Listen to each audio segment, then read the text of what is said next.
And thank you so much for the invitation. The question of Zionism and the question of the Jews continues to take a central, a dividing and a defining place in the internal cultural war and the internal war of values in the West. Tell me where you stand on Zionism, and I'll tell you where you stand on a range of other issues. If you're against the Jews having their state, you're either hard right or, more commonly in Europe these days, hard left. The polarization is so fierce that there is even a strong opposition to having a dialogue.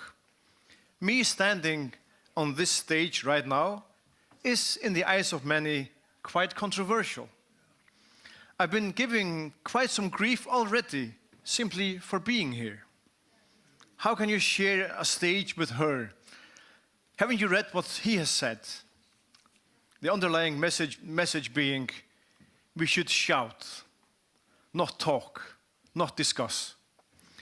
People prefer to shout at each other from two mountaintops instead of meeting in the valley. It seems to me to be more about personal identity and virtue signaling than about learning from each other. I am by nature a doubter. I'm very seldom sure of anything. And I'm skeptical of the doubtless. When I meet people that just know that they're right, it scares me a bit. It makes me ask, what if they had been exposed to the opposite idea in their early life? Would they then be absolutely convinced of the opposite? I ask myself this question when I meet people from the angry anti-Israeli mob that has taken over the streets of the West. I think they're wrong, and I think that some critical thinking would do them good. But I think the same when I meet people that support and defend everything that the Israeli government does. I see it as contrary to what the idea that has taken concrete form in the state of Israel is all about. Not only to provide Jews with a protective shelter from deadly enemies, but also freedom, a shelter from a tyranny of opinion, opposition to alignment, freedom as an obligation to think for yourself, make up your own mind, and stand firm defending your ideas and values. That is what makes Israel the outpost of freedom. That is what gives meaning to the statement, we are all Israelis. We are. Even if parts of what we call the West were more than skeptical to the establishment of modern Israel in the ancient land of the Jews, we also ended up being a kind of midwife. The controversy never stopped, but the new state also ended up symbolizing the values we built on more than any other state. It became a reliable friend and ally. And if a true friend sees his buddy making mistakes or taking a wrong path, he tells him, because he wants the best for him, because they're friends. And a true friend listens when a true friend tells him unpleasant truths. It does not destroy their friendship, but strengthens their friendship. Let's all agree on the fundamental virtues of Zionism. Let's agree on the right and necessity of Israel to exist, to flourish, and to defend herself, all of which she does in an impressive way. A year and a half ago, I sat in a small kitchen in a kibbutz in Israel. At the table, there was one descendant of Jews who had fled Yemen. The roots of another were in Iraq. A third descended from Poland, a fourth from Argentina. It was the day after the first anniversary of the 7th, October 8, 24. And as we sat there sharing some oranges, the sky was full of evil dragons of steel. A big number of missiles from Iran were headed towards us. Hezbollah was shooting rockets as we spoke. And in the news we heard of a ground attack in the north. But we felt safe in that kitchen. And I thought, this is it. This is the physical manifestation of the idea of Israel. Protection, safety. It's either this or it's persecution, violence, and death.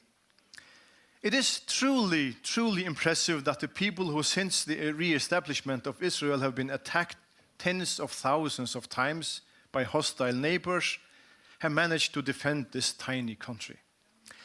But what is more impressive is how these few people have enriched the rest of the world with technological inventions, science of all sorts, with culture, and by showing us all a shining example of bravery, patriotism, organization, discipline, and leadership. And not least, of standing by one's identity, values, and heritage. As an anti-Zionist, there's one prerequisite you need more than anything: ignorance. Ignorance of history.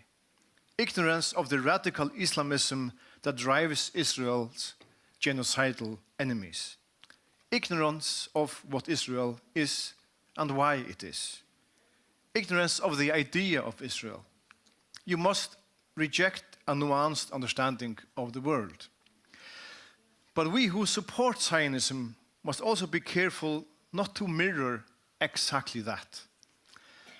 As Nietzsche says in a famous quote, "Beware that when fighting monsters, you yourself do not become a monster. For when you gaze long into the abyss gazes also into you." This quoted without calling anybody a monster, of course.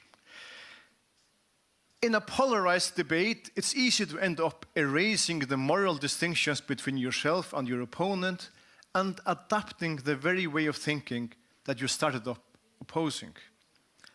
You become absolutely convinced that you are right. You become totally focused on how wrong your opponent is and on finding arguments for how he manipulates and how full he is of contempt and hate for you. And then you end up hating him. As a result, you lose the moral high ground and become indistinguishable from the behavior you set out to oppose. The moment when we align behind anything that the Israeli government does, I'm afraid we've fallen into that trap. Alignment is necessary in a mechanical engine, but it's contrary to freedom in a society. I love a joke I once heard when I made a speech at the Jewish Cultural Center in Denmark. Something I said led to a discussion among the audience, and it became quite heated, and I guess you could tell by my expression that I regretted what I'd said. And then a friendly man came up to me and said, "Calm down, my friend, calm down. I'll tell you a joke." And he said, "There was a shipwreck. Everybody died. But 30 years later, a group of people entered on a desert island, and they found a survivor of the shipwreck. He was a Jew. And they asked him, 'What have you done all these 30 years?' And he took them to the northern part of the island and showed them a synagogue. Wow.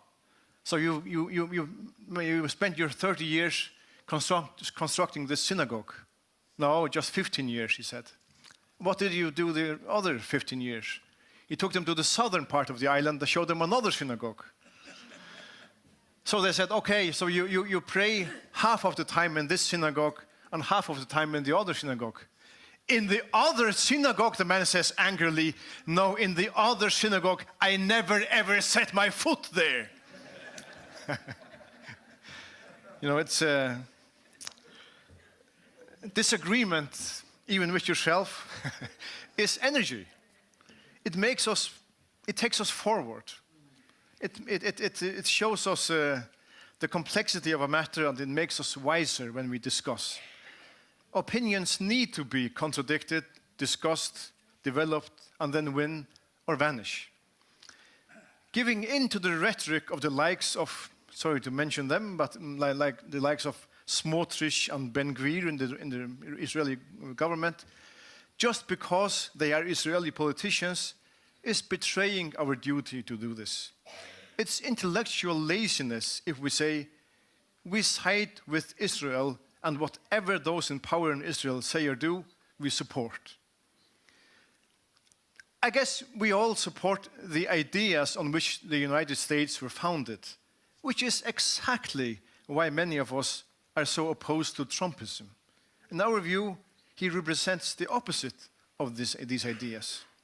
In that same way, the radical elements in Israeli politics and social life do, in my view, not represent the spirit of Zionism.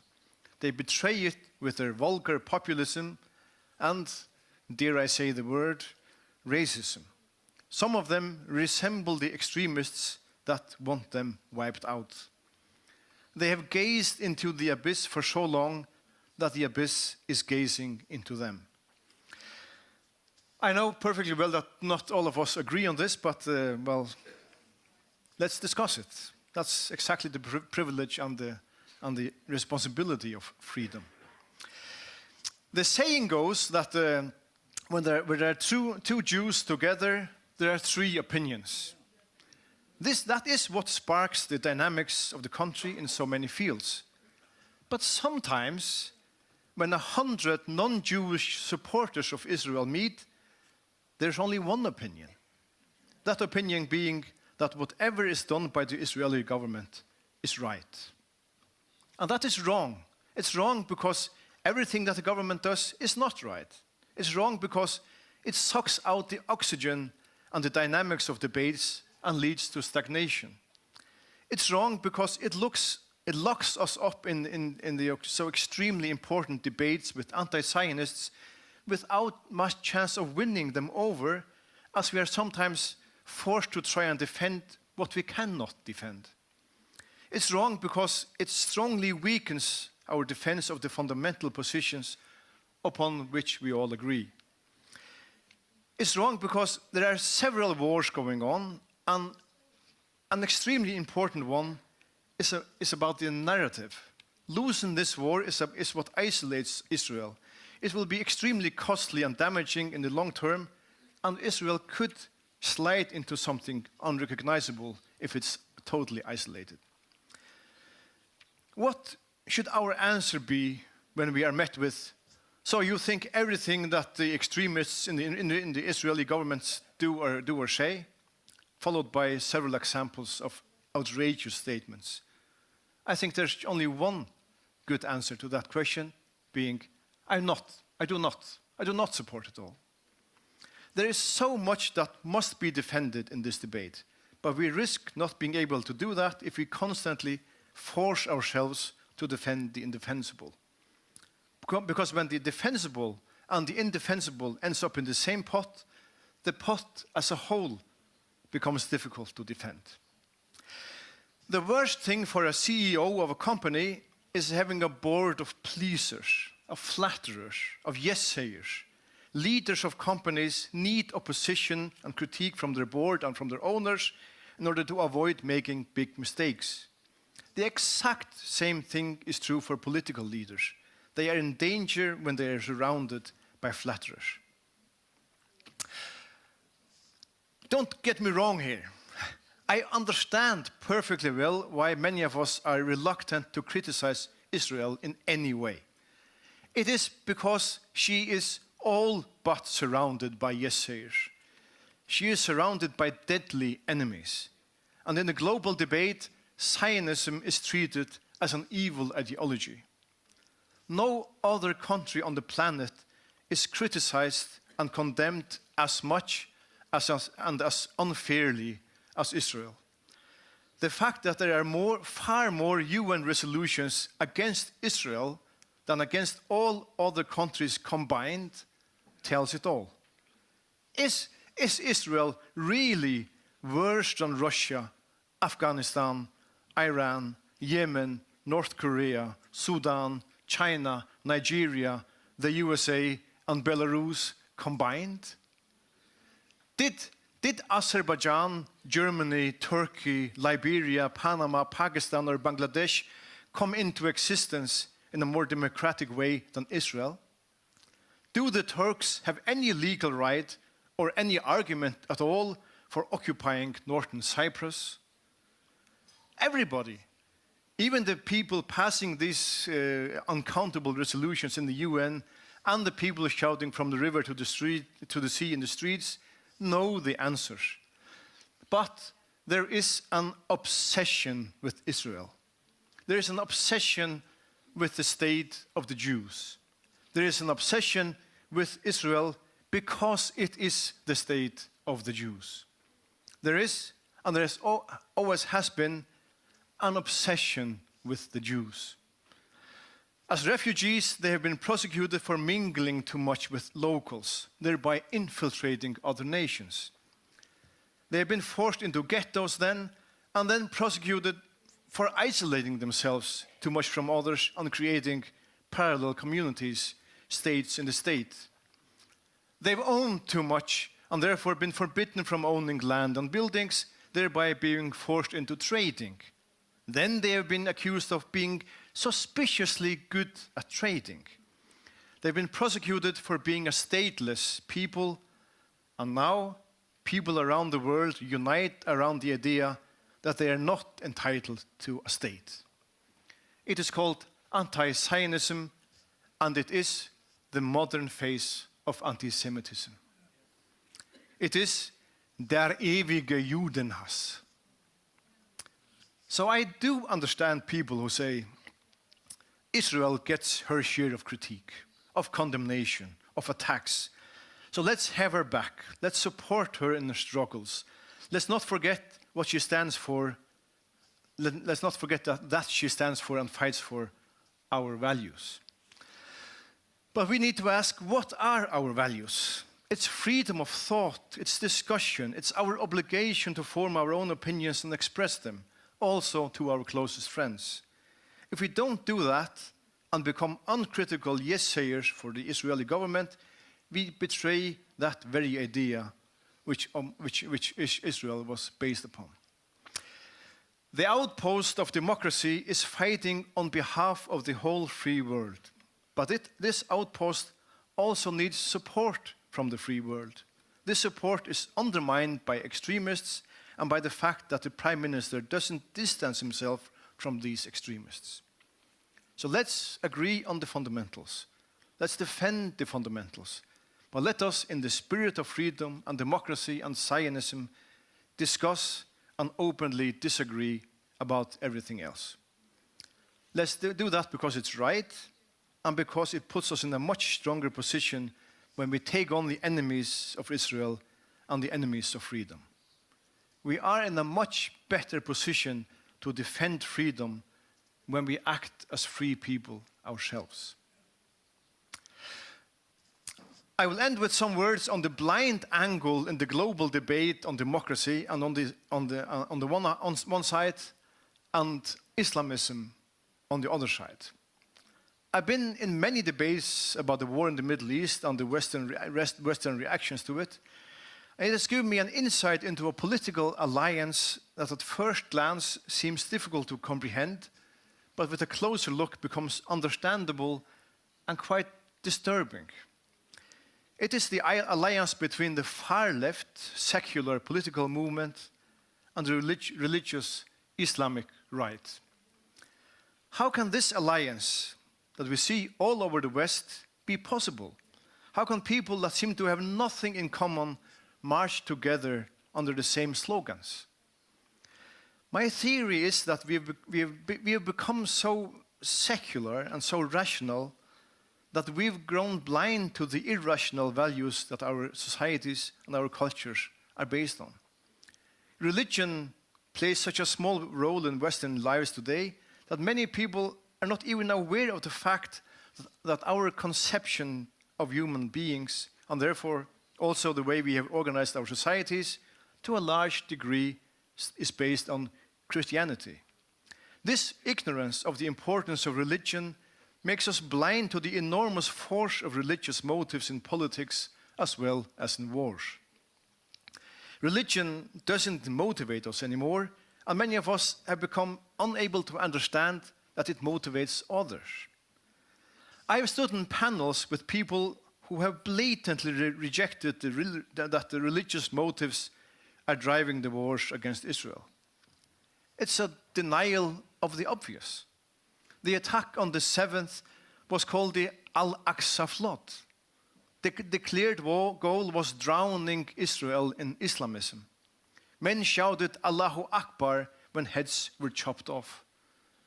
Jihadists in Lebanon, Yemen, Iraq, Syria, and Iran joined the war, believing they became martyrs if they died. But even if people who commit terror acts explicitly say that their motives are religious, in manifestos, in personal letters, in private videos, many secular, rational people can't understand it. And as they can't accept what they can't understand, they deny it. And so they replace other people's religious explanations for their actions with their own rational and political ones. They deprive other people of the right to define why they do what they do. The storyline is always the same. Every Islamic attack is explained by claiming that the people doing it are victims. Victims of history, victims of politics, social victims, cultural victims, victims of Western history and Western values and Western hegemony.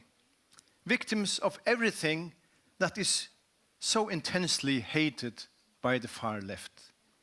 And so the far left says, well, this proves our point. The West is evil. Just look at its desperate victims. Hence, the mentioned alliance. There's a common enemy. The fact is that the Islamist war on the West is motivated by exactly what the people fighting it say is motivating them: religion. Some of the 9/11 terrorists were studying in Western universities. They were not poor. They were not marginalized. They were not victims of Western politics of history, but their minds had fallen victim to a religious and political totalitarian ideology that promises people glory in the afterlife for heinous acts committing in this life. We should believe people when they themselves say they believe they will get to heaven for killing others. But many of us don't. Hence the enormous blind spot into which people read all kinds of explanations. This effort to try and explain and rationalize why other people do what they do makes people blind to what is actually going on. Secularism, reason, and logic have opened our eyes to rationality, but at the same time made us blind to the irrational and its enormous force. The blindness doesn't only stem from the loss of religion, but also from historical ignorance. We are the continent of Al-Andalus, of the Ottoman Empire, of the 30-year war, of the Crusades, of the burning of witches. We have ourselves killed and died in the name of religion for centuries. We would be blind. We would not be blind to what happens today if we knew our own history. But many of us don't. Many of us can't see that there is a civilizational war going on. Many can't even see that there is a conflict. Islamist jihadists are brainwashed by an all-embracing religious, political, and nationalist ideology and religion. The absurd thing is that many of us are brainwashed by the paradigm of reason and logic. Rational thinking has taken over to such a degree that we've not just lost our own religion, but we've also become incapable of understanding that other people have a religion and act because of their religion, even if they openly declare that that is what they do. It is difficult to defend yourself against something you can't understand and can't see. It is impossible to defend yourself against something you don't even think exists. This is why we could lose the civilizational war we're in. It is still not lost, But if some of Israel's neighbors and the mobs in streets in western cities get their will, if anti-Zionism wins and Israel falls, one question will be looming over the Western world. Who's next? So let's open our eyes. Let's defend our values. Let's defend Zionism and Israel. But let's do that with open eyes and a critical approach. Defending everything that the Israeli government says or does is not defending Israel. Sometimes the best defense of Israel is criticism of certain people that are in power in Israel and criticism of the privileges that are given to some Israeli citizens because of their religion. We should not defend anything that the Israeli government does just because it does it. We should not defend certain individuals just because they happen to be in power in Israel. We should defend our values. That is why we should defend the outpost of freedom in the Middle East. That's also why we should not do it unconditionally. Thank you very much.